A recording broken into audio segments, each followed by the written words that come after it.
Welcome back to another Friday edition of the Quick Breaks NBA DFS podcast.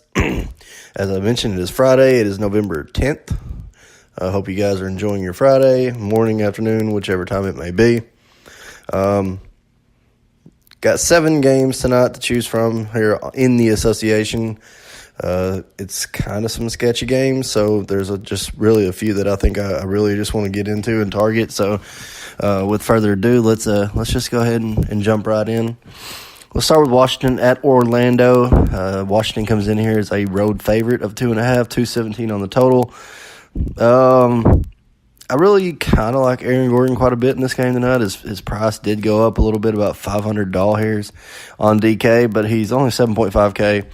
39 or more fantasy points in his last 3 games. He's been the driving force here lately. He's been playing really well.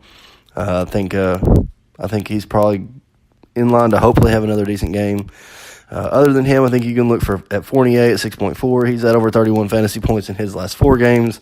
He's been playing pretty well as well. This game you would think would have some pretty decent pace. The total's not too high, but I don't like a whole lot in this game. I think for the cheap side of Orlando, you can look at maybe Terrence Ross or even Mo Bamba at 4.0. If Washington decides to play Howard quite a bit in his return to Orlando, a little bit of narrative there. As I mentioned, he's 6.0K tonight, so he's 6K flat. If you're into that sort of thing, Howard is returning to Orlando, so that's a little bit of narrative. Other than Howard, I think you can look at Brad Beal at 7.8. He's been playing pretty dang well lately. He's 38 and 41.3 in his last 2 on the road. Obviously, have some nice value there. Another guy that's kind of been coming along here lately is Otto Porter Jr., 5.2. I think that's a very fair price on Otto tonight. 30.5 and 45.3 in his last 2 fantasy point totals. So Porter, I believe, is definitely is a good look at his price. I like Brad Beal tonight. If you want Howard, he's there. Other than that, Aaron Gordon, Fournier, and maybe some Mo Bamba at 4.0 if you want to punt a little bit. But that's really all that I'm looking at in Washington, Orlando. Let's move right along to Charlotte at Philadelphia. Philly comes in as a 5.5 point home favorite, 225 on the total, which is the highest total currently. There's no line on Indiana and Miami, which I don't believe that one will be higher. And there is no line on Minnesota and Sacramento, which that one could be close. Charlotte, Philly. Kimba is 9.4K. He did put up 60 FPs here last time he played against Philadelphia. Do I think he will tonight? He's going to have to almost to. I say that. He really needs about 50 or more to hit value, but at the same time, he's very, very high priced. Going against a team that typically does not give up huge fantasy point games to the point guard position. So I do not believe I'd be on Kimba tonight at his price. I just think you can go elsewhere. It's really, really high priced. I would probably rather pay 11.2 for Embiid, who has put up 65.8 and 68.8 in his last 2 home games. He's just been a total monster. I don't believe that Charlotte has the size and length to play with him, really. He's in a league of his own. He's, like I said, he's just making people look silly. Embiid would probably be the one that I'd pay up for in this game. I'm not just a huge fan of Simmons at 9.8. He hasn't really been doing a whole lot lately, and it's been the Embiid show. So, again, Embiid's the one I'd probably pay up for. Other than that, I think there's some decent value in this game. I think J.J. Redick at 5.2 is nice. Markelle Fultz continues to get minutes. He's 4.7. For the Charlotte side, Willie Hernan-Gomez is getting decent run. He's had, let's see here, 23 or more fantasy points in 3 of his last 4 games. He has almost put up a double-double in 2 of those games. He's only 3.6K, so if you want to look at Willie Hearn, I think you can look at him as a nice little bit of a small punt, maybe value. I could see him getting a little run tonight. Malik Monk at 4.4, 21-plus minutes in his last 4 games, 25.5, 26.5, 24.8, and 23 fantasy points. So he's hitting you value if you want one of those guys that's, per minute basis type deal. He's actually scoring over 1 fantasy point per minute if you look at that in terms of per minute. So 4.4K. Don't totally hate Monk, but So that's kind of what I'm looking at in that game. I think you can find more of the value in Charlotte. You can pay for Kimba. I don't hate it, but you're definitely paying for a 55-point game. So I would much rather hopefully pay for Embiid and build around him at his price, 11-2. It's definitely not. It's not what you feel comfy paying for, but he's been putting up some monster games at home. So anyway, Redick, Fultz, Embiid, Kimba if you want, Willie Hernan-Gomez for value, and Monk for value. Let's move on. Detroit and Atlanta, 224, second highest total on the board. Detroit comes in here as a 4.5-point road favorite. Get Drummond in your lineup at 9.6. I don't have to talk about it. You already know.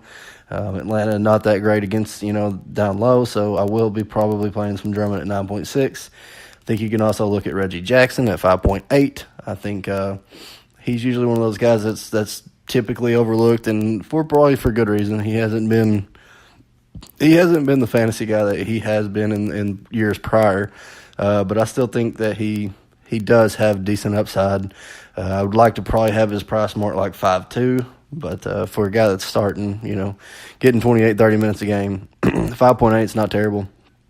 A guy that's been getting tons of more minutes here lately with, Reggie Bullock had his injury, and then Langston Galloway stepped in, and he's played 26 and 35 minutes in his last two games, put up 25.5 and 43.3. So you see the upside there if he gets going. He is typically a shooter, but he can do a little bit of everything if he wants. So Langston Galloway at 4.0, don't hate it if you want to get him in there. I think that's, this would probably be a decent spot. Obviously, you see the pace-up matchup here with Detroit and Atlanta. Well, we know Atlanta's top 3 in pace in the NBA. So that's why, hey, take a shot on Galloway. Let's see here. For Atlanta, Kent Bazemore at 5.8 is typically your most consistent player. Let's see here. Torian Prince, if you feel it, I won't probably have too much. I like kind of more of the value. I like Kevin Huerter at 3.3. Played 39 and 29 minutes in his last two, and he's put up over 20 fantasy points. He's not a fantasy stud. But if you can do the math at, over 20 fantasy points in his last two, and he's only 3.3, he's definitely exceeding value, but not by. It's not that, genuine punt that you want that's going to put up, a monster game. I don't see him doing that. But one guy that I think could and has shown that is Omari Spellman, a guy I've been talking about basically since the first of the season. He finally got some pretty good run in his last game against the Knicks. Played 21 minutes, put up almost 50. He put up 47.5 fantasy points, had a monster double-double. So they're probably definitely going to need his size down low against Blake and Drummond. I don't hate Blake tonight, but I think Drummond is the one that I'd want to pay for, in my opinion. So Spellman again at 4.1, I think it has some nice value. Hopefully they're going to give him some more run. Bazemore, Kevin Huerter is a good. I think I'm not going to say a total punt, but because I think he has, but he's more of a points per minute guy. Like I said, but he is actually not scoring. He's not scoring 1 point per minute, 39, 29 minutes in his last two. But still yet, 3.3K, it's basically almost bare min. So, anyway, Drummond, Reggie, Galloway, Drake, fucking Drake, Blake if you want to, don't hate it. So that's kind of where I'm going at in Detroit, Atlanta. Let's move on to Indiana at the Heat. Looking like the Heat are pretty much all questionable again. No Dwayne Wade, it looks like. Looks like Dragic's questionable again. We already know James Johnson's out. Josh Richardson has been playing very, very well at 7.4K. I don't hate him tonight. 46.3, 48, and 32 in his last three. Really, really nice totals. Tyler Johnson comes in tonight again as a nice value play at 4.3. Played 32 minutes in his last game, put up 26 fantasy points. I was on him. You guys remember, I did talk about him in the chat. He's going to see minutes as long as, Wade's out. He's going to see minutes as especially if Dragic's out. So, Tyler Johnson, Justice Winslow was one of the other beneficiaries of the minutes last game whenever they had some injuries. He's at 5.6, played 30 minutes. He's played 30 minutes or more in his last four and has put up over 26 fantasy points. So at 5.6K, Justice Winslow, sure. For Indiana, it's pretty dry. I like Sabonis and I like Vic. Vic's been going lights out here lately. Over 51 fantasy points in his last 3 or 4 games. Sabonis, we already know what he can do. He's 6.3. Victor is 9K, but it kind of comes to that point where do you pay for Victor or you pay for Kimba? And I think at this point, I'm probably going to play for Vic. I mean, he's just eating up the usage. And I think if I want to pick one on the road, I think I'm probably going to play Oladipo. So that's kind of where I'm looking in that game. I'm going to move right along to Brooklyn and Denver, where this game is a 211 total, Denver minus 10. Not giving Brooklyn much of a chance here, and that's probably for good reason. Jokic at 9.2 is most definitely worth the play tonight. I think Jamal Murray at 7.2 is fine. If you want to go cheap, I think you can look at Trey Lyles at 4.7. Mason Plumlee maybe is a nice cheapie. As far as that goes, that's just really as much as I'll be looking at in Denver. Looks like maybe Paul Millsap is probable. I'm not sure. He's battling an ankle injury. So looks like Trey Lyles got a few more minutes last game because of that. So at 4.7, I like some Trey Lyles. For Brooklyn, RHJ at 4.5K is a hard one to pass up. It's kind of like TJ Warren last night. TJ Warren got the start. RHJ is not starting, but he only played 11 minutes or something like that last game. So I'm not real sure what happened last game with the Nets in Phoenix, but RHJ didn't play much, and there was a couple others. It looks like DeMarre Carroll might be making a return tonight, but obviously I'm sure he probably won't play more than like 15 minutes. That could probably hurt Joe Harris's value.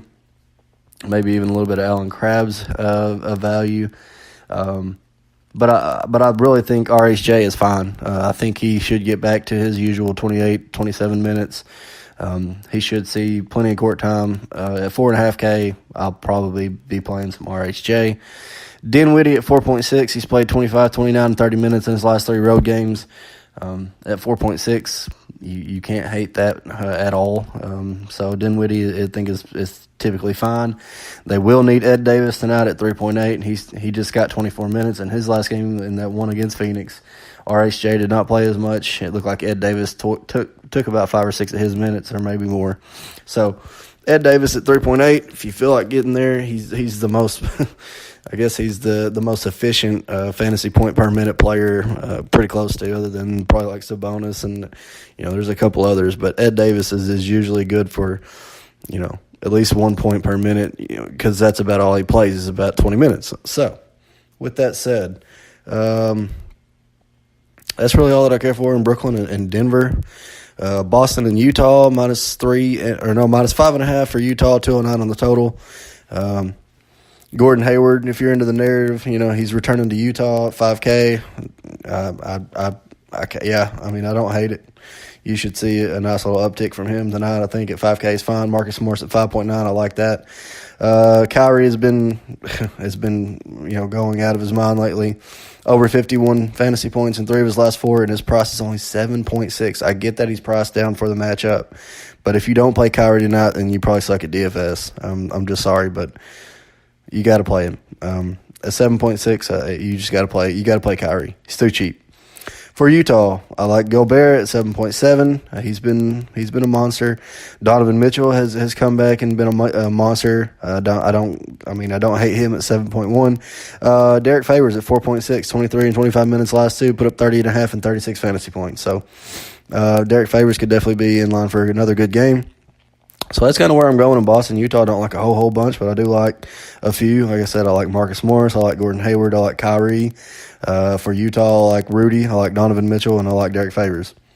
So moving along to Minnesota and Sacramento, there's no line on this game. It's probably because Jimmy Butler's probably going to say he doesn't want to play because it's not playing the Warriors or the Lakers or whoever he wants to play on any given night. So good chance he probably won't play. Derrick Rose at 6.8K on Derrick Rose. Goodness gracious, people.